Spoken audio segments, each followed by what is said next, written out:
नमस्कार। बेताल पच्चीसी में रीता सरकार की प्रस्तुति पति कौन। यमुना के किनारे धर्म स्थान नामक एक नगर था। उस नगर में गणाधिप नाम का राजा राज करता था। उसी में केशव नाम का एक ब्राह्मण भी रहता था। ब्राह्मण यमुना के तट पर जप तप किया करता था। उसकी एक पुत्री थी जिसका नाम मालती था। वह बड़ी रूपवती थी। जब वह ब्याह के योग्य हुई तो उसके माता पिता और भाई को चिंता हुई। संयोग से एक दिन जब ब्राह्मण अपने किसी यजमान की बारात में गया था और भाई पढ़ने गया था, तभी उनके घर में एक ब्राह्मण का लड़का आया। लड़की की माँ ने उसके रूप और गुणों को देखकर उससे कहा कि मैं तुमसे अपनी लड़की का ब्याह करूँगी। होनहार की बात कि उधर ब्राह्मण पिता को भी एक दूसरा लड़का मिल गया और उसने उस लड़के को भी यही वचन दे दिया। उधर ब्राह्मण का लड़का जहाँ पढ़ने गया था, वहाँ वह एक लड़के से यही वादा कर आया।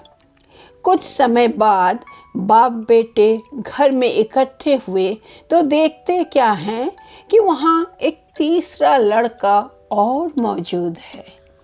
दो उनके साथ आए थे। अब क्या हो? ब्राह्मण, उसका लड़का और ब्राह्मणी बड़े सोच में पड़े। दैव योग से हुआ क्या कि लड़की को सांप ने काट लिया और वह मर गई। उसके बाप भाई और तीनों लड़कों ने बड़ी भाग दौड़ की। जहर झाड़ने वालों को बुलाया पर कोई नतीजा न निकला। सब अपनी अपनी करके चले गए।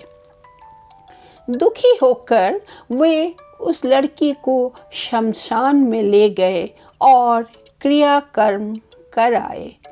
तीनों लड़कों में से एक ने उसकी हड्डियां चुन ली और फकीर बनकर जंगल में चला गया।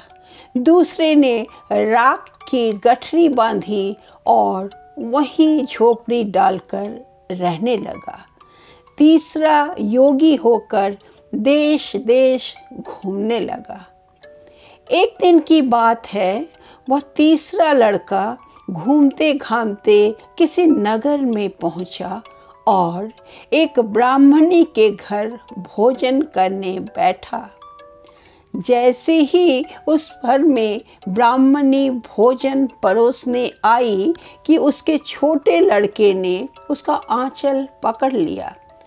ब्राह्मणी से अपना आंचल छूटता नहीं था। ब्राह्मणी को बड़ा गुस्सा आया। उसने अपने लड़के को झिड़का, मारा, पीटा, फिर भी वह न माना तो ब्राह्मणी ने उसे उठाकर जलते चूल्हे में पटक दिया। लड़का जलकर राख हो गया। ब्राह्मण बिना भोजन किए ही उठ खड़ा हुआ।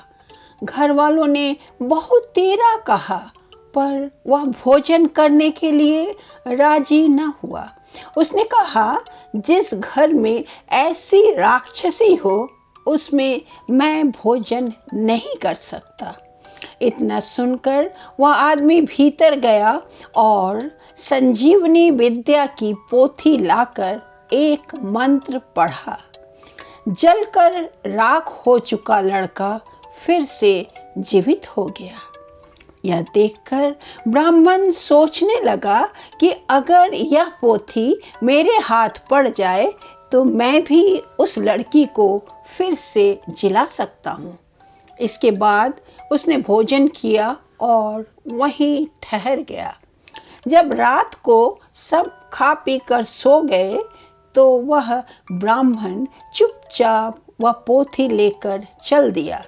जिस स्थान पर उस लड़की को जलाया गया था, वहाँ जाकर उसने देखा कि दूसरे लड़के वहाँ बैठे बातें कर रहे हैं। इस ब्राह्मण के यह कहने पर कि उसे संजीवनी विद्या की पोथी मिल गई है और वह मंत्र पढ़कर लड़की को जिला सकता है, उन दोनों ने हड्डियां और राख निकाली। ब्राह्मण ने जैसे ही मंत्र पढ़ा, वह लड़की जी उठी। अब तीनों उसके पीछे आपस में झगड़ने लगे।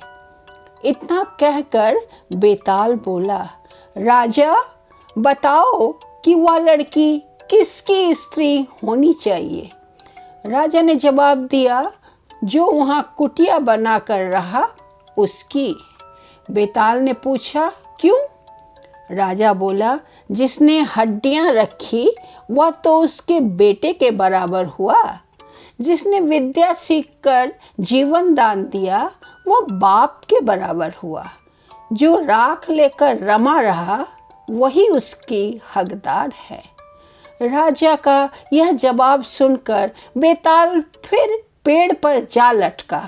राजा को फिर लौटना पड़ा और जब वह उसे लेकर चला तो बेताल ने तीसरी कहानी सुनाई। धन्यवाद।